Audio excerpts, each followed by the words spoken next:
In 1614, Jamestown colonist John Rolfe married the daughter of Chief Powhatan. Her name was Pocahontas. The marriage brought peace between the settlers and the Native Americans.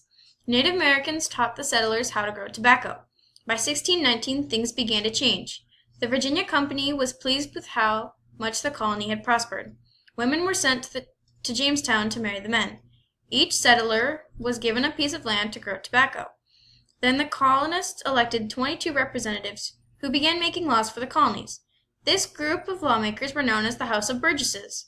The House of Burgesses was the first legislative assembly in the American colonies.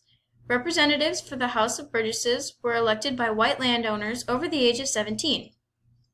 A governor for the colony was chosen by the London Company, which meant that the governor had to select 6 colonists to serve on his council. In 1624, Virginia became a royal colony. The King of England elected a governor. Also, as a royal colony, the power of the House of Burgesses were limited. The representatives could still make laws, but the king's chosen governor could veto them if he wanted to.